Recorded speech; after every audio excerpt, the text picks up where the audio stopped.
Querido irmão, querida irmã, neste domingo, 7 de julho, celebramos o 14º domingo do tempo comum. Que Deus nos liberte hoje da escravidão do pecado pela graça do seu Filho.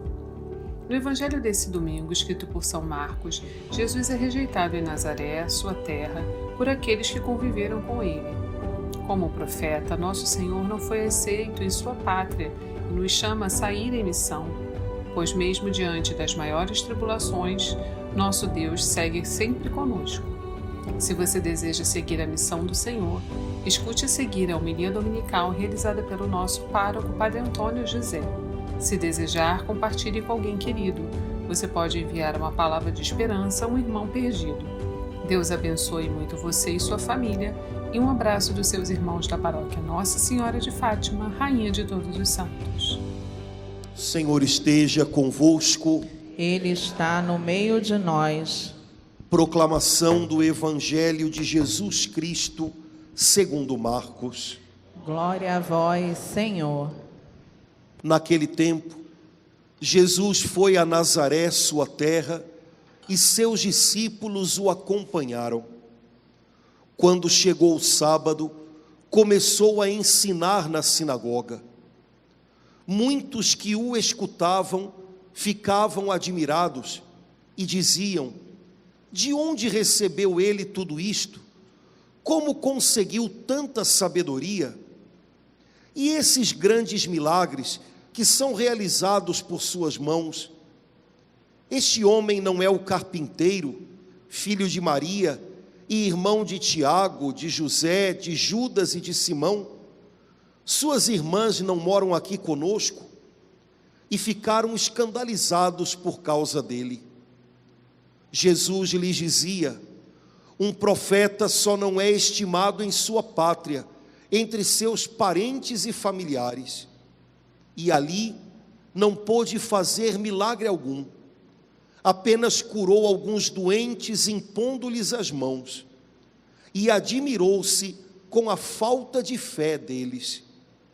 Jesus percorria os povoados das redondezas, ensinando. Palavra da salvação. Glória a vós, Senhor.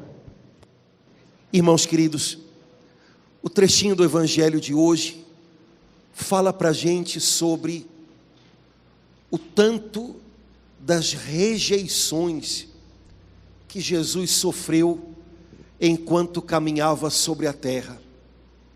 Ele continua sendo rejeitado hoje, mas enquanto caminhava visivelmente sobre a terra, Jesus foi muitas vezes rechaçado, incompreendido, invejado, indesejado. E muitas vezes essas coisas que fazem sofrer tanto vieram justamente daqueles que eram mais próximos. Se você der uma olhadinha nos evangelhos, você vai ver que em mais de uma ocasião se diz: em Nazaré, sua cidade, Jesus foi rejeitado. As pessoas se perguntavam: onde ele aprendeu tudo isso? Um outro evangelho diz que um dia os habitantes de Jerusalém foram levando Jesus ao alto de um penhasco com a intenção de jogá-lo lá de cima. E Jesus teve que passar no meio de tudo aquilo para seguir o seu caminho. Jesus precisou lidar muitas vezes com rejeição. Ele lidou com isso da maneira mais serena, mais equilibrada, porque quando a gente se sente rejeitado, mas a rejeição cai num coração orgulhoso, ela causa uma ferida enorme. E a reação do coração orgulhoso à rejeição é autopiedade, é fechamento, é desistência. Deixa para lá, não quero mais saber. Jesus jamais reagiu à rejeição desse modo. A rejeição que ele sofria caía num coração humilde. Por isso Jesus era capaz de compreender aqueles que o rechaçavam, mas ele sabia também que a sua missão continuava de pé, e mesmo incompreendido, ele tinha que ir adiante. Sabem, irmãos, quando a gente fala dessas coisas que vêm de fora e que são ruins, rejeição, ingratidão, sei lá mais o que,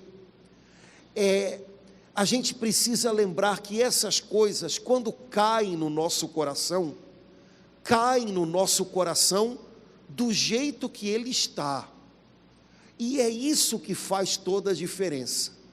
Se o meu coração está afeiçoado ao chamado que o Senhor tem para mim, se o meu coração é um coração capaz de perdoar, se o meu coração não é dado ao orgulho ou ao sentimento de grandeza, quando a rejeição, a ingratidão e essas coisas todas que são feias, mas que estão do lado de fora, chegam aqui, elas não ferem o meu orgulho, porque ele está submetido ao Espírito Santo.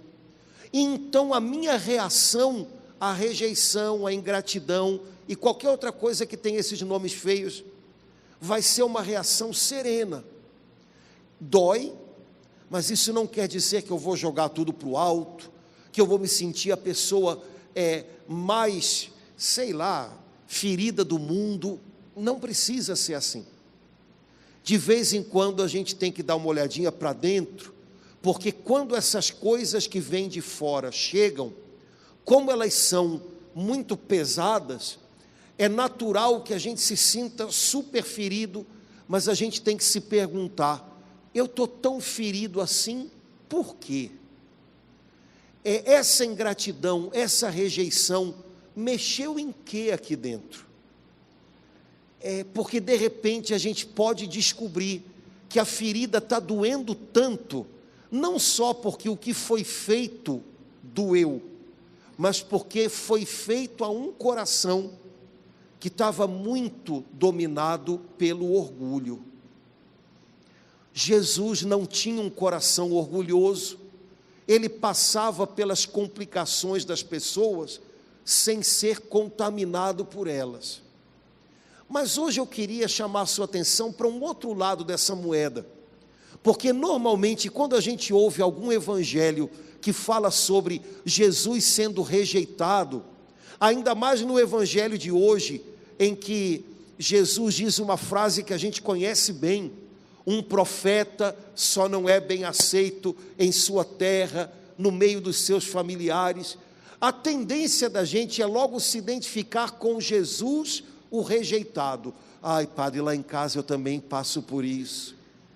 É brabo, dói, eu sou muito rejeitado, o pessoal lá em casa é muito ingrato, o pessoal lá em casa não me entende. Eu sei que pode ser verdade, mas eu queria pedir que você se colocasse do outro lado da história, não como o rejeitado, mas como o rejeitador, porque às vezes a gente né?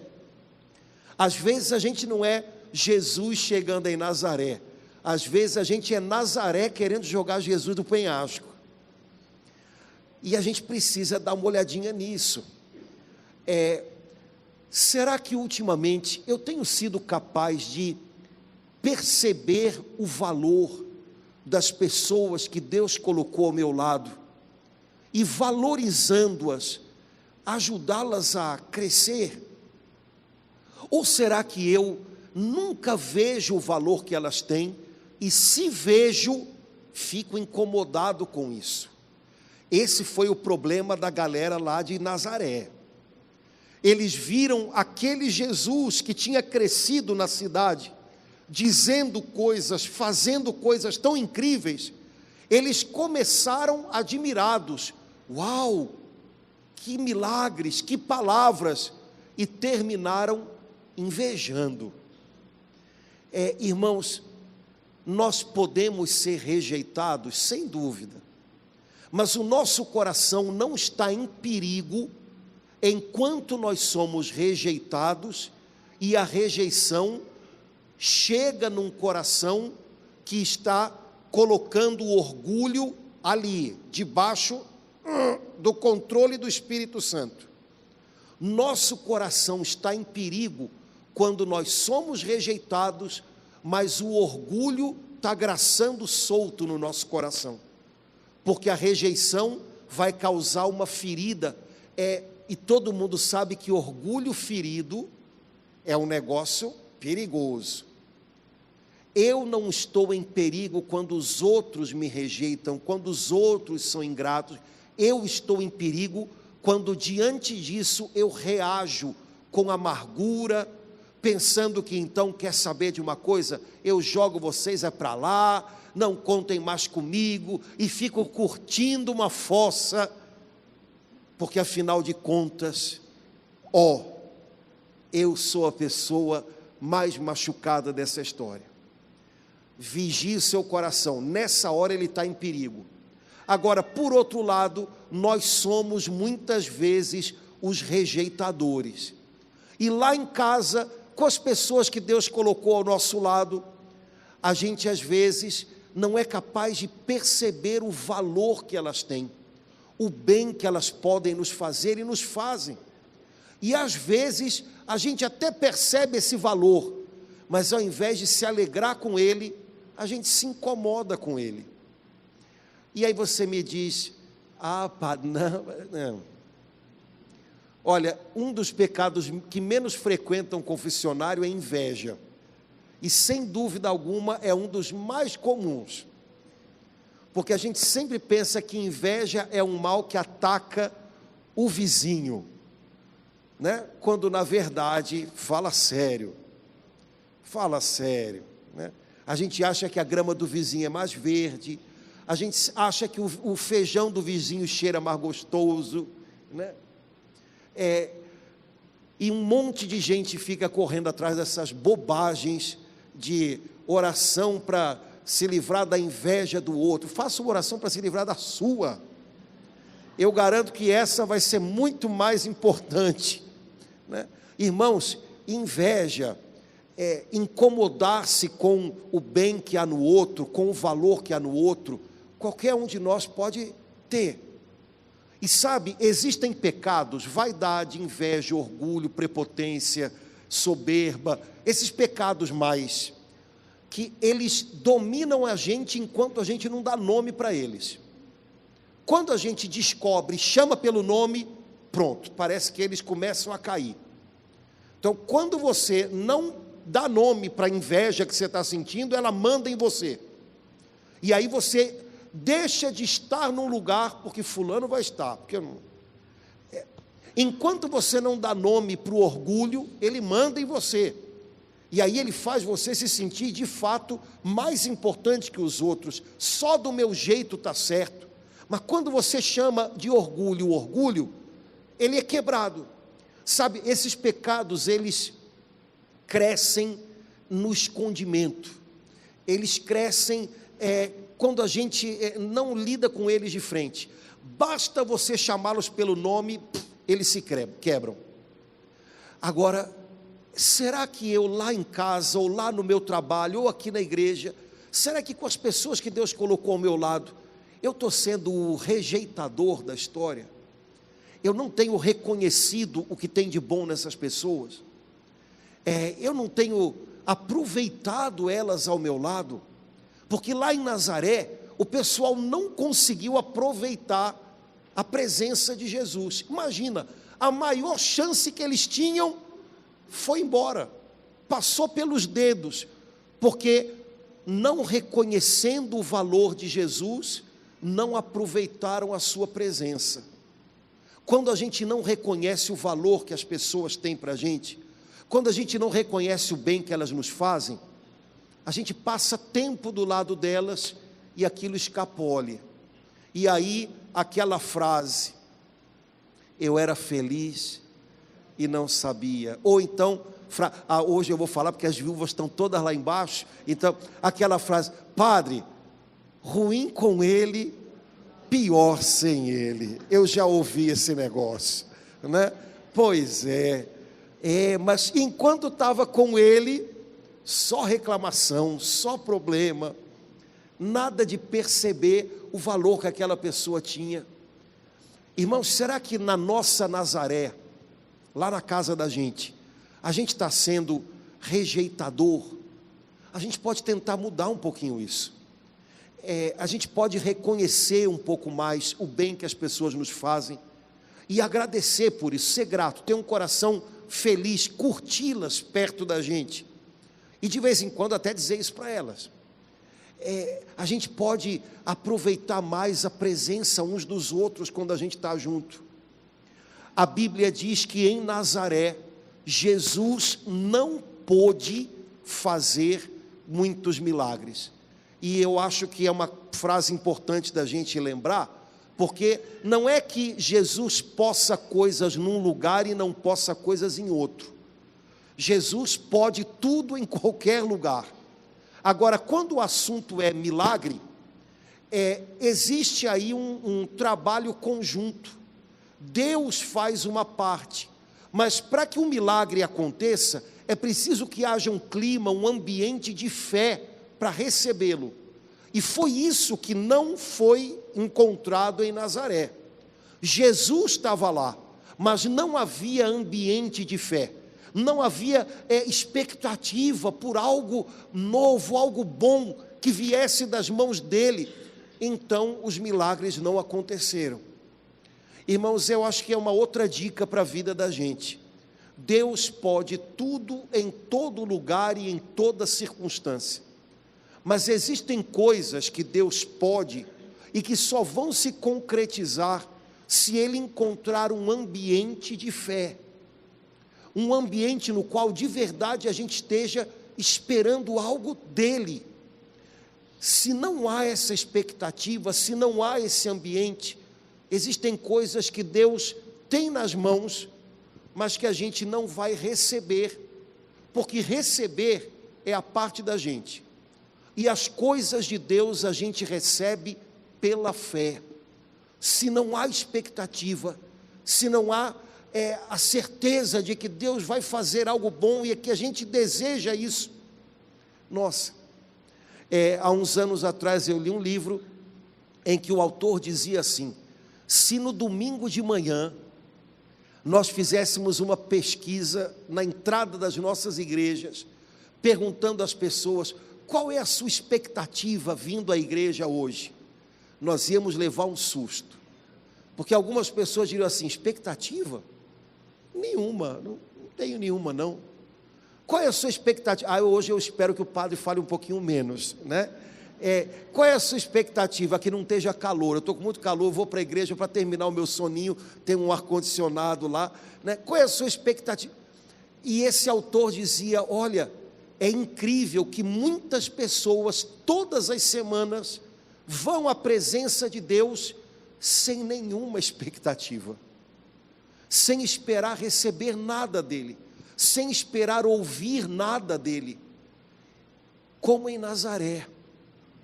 Irmãos, para que Deus faça, da parte dEle não falta nada, mas da nossa parte é preciso um ambiente, um clima de fé. Como é que está isso dentro de você? Aumente um pouquinho as suas expectativas em Deus. O fato de a gente ter sido frustrado nas nossas expectativas humanas não significa que a gente tenha que perder as expectativas em Deus. Confia nele, espera nele, tenha fé, Jesus é capaz. Última coisa que eu queria dividir com você, está na segunda leitura de hoje. São Paulo diz assim para a gente: irmãos, eu recebi muitas revelações da parte de Deus, Deus me mostrou coisas grandiosas, mas para que eu não me tornasse um homem soberbo, Ele permitiu que houvesse um espinho na minha carne. E olha, tem 2000 anos que todo mundo quer saber que espinho na carne é esse. Eu acho que é a primeira coisa que a gente pergunta quando chega no céu e encontra São Paulo, né? Encontrou São Pedro, pergunta uma coisa, encontrou São João, pergunta outra, São Paulo, o que era o espinho na carne? Porque ninguém sabe, há 2000 anos todo mundo procura saber, mas certamente era alguma fragilidade que fazia Paulo se sentir gente. Podia ser uma doença, podia ser a perseguição da parte de alguém, podia ser uma tendência à tristeza, porque ele fala de provações e amarguras no texto. Havia alguma coisa em Paulo que, apesar dele ter recebido tanta coisa linda de Deus, lembrava ele que ele era gente, que ele não era autossuficiente, que ele não dava conta de tudo, que ele não sabia tudo. E Paulo diz assim: eu rezei 3 vezes pedindo a Deus para tirar esse negócio do meu caminho. Como todo mundo faria. Você tem alguma coisa que faz você se sentir frágil? Senhor, tira isso, eu quero ir para frente, eu quero, né? Na 3ª vez o Senhor disse a ele: Paulo, a minha graça te basta, na tua fraqueza eu manifesto a minha força, aguenta firme com esse negócio. E Paulo não precisou mais orar a respeito daquilo, porque ele entendeu que não era propósito de Deus torná-lo um super-herói. Ele continuaria com um espinho na carne, e de vez em quando aquela fragilidade, aquela fraqueza iria lembrá-lo: você precisa de Deus, você é dependente de Deus, sem a graça de Deus você não dá conta. Irmãos, quem sabe esse trechinho da Bíblia não ajuda a gente a olhar para algumas coisas da nossa vida com um olhar um pouquinho mais sereno. A gente também corre o risco, como Paulo, de se tornar orgulhoso, autossuficiente. Eu sei, eu posso, eu dou conta, eu sei como é que é, tem que ser assim, é do meu jeito.